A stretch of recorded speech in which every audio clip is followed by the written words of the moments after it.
트럼프 대통령의 이 트루스 소셜 글이 밤사이 나온 것이어서 아직은 반응이 나오지 않았습니다. 백악관도 군함 파견에 동의한 국가가 있는지 질의에 답변하지 않았다고 로이터는 전했습니다. 다만 마크롱 프랑스 대통령은 지난 9일 동지중해 섬나라 키프로스를 방문한 자리에서 호르무즈 선박 안전 보장 문제를 언급했습니다. 유가 안정을 위해 호르무즈에서 방어적인 호위 임무를 준비해야 한다고 말했지만 시점은 분쟁이 진정된 뒤라며 해군 투입 시점에 조건을 달았습니다. 들어보시죠. Et l'objectif, ce serait, quand il y a une baisse de ces conflits, de manière totalement pacifique, de pouvoir escorter des tankers, des porte-conteneurs et de rouvrir la route du gaz et du pétrole en sortie d'Ormuz pour aller alimenter les marchés mondiaux. 영국 국방부 대변인은 로이터에 호르무즈 선박 운항의 안전을 보장하기 위한 다양한 선택지들을 동맹, 파트너국과 논의하고 있다고 말했습니다. 트럼프 대통령 요구에 즉답을 내놓기보단 현재 상황을 살펴보겠다는 조심스러운 입장을 밝힌 것으로 보입니다. 파이낸셜 타임스는 다음 주 트럼프 대통령을 만나는 다카이치 일본 총리의 고민이 깊을 것이라는 내용의 기사를 썼습니다. 세계적으로 높은 수준의 기뢰 제거 기술을 갖고 있는 일본은 이런 요청이 있을 가능성을 예상했겠지만 이 작전의 위험성 때문에 결정이 쉽지 않을 거란 관측입니다.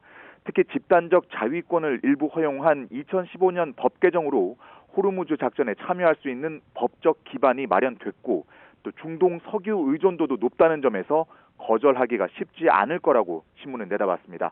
한국에 대해서도 미국이 안보를 보장하는 나라인 만큼 거절하기가 어렵겠지만 국내 정치적 반발 가능성 때문에 선택이 간단치 않을 거라고 전망했습니다. 트럼프 대통령이 동맹이 아닌 중국에 도움을 요청한 배경도 관심인 가운데 중국 정부는 사실상 트럼프 발언을 일축했습니다. 류펑이 주미 중국 대사관 대변인은 상황이 계속 악화되는 것을 막고 분쟁이 확산되는 것을 방지하기 위해 군사작전을 즉각 중단할 것을 촉구한다고 답했습니다.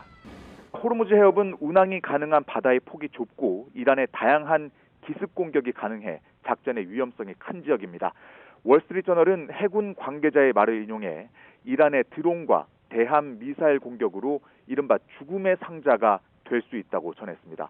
또 선박 하나가 지나려면 적어도 군함 2척이 필요해 수천 명의 병력이 몇 달간 작전에 투입돼야 한다며 이란의 모기 함대라고 불리는 소형 고속종의 공격이 특히 큰 위험이라고 분석했습니다.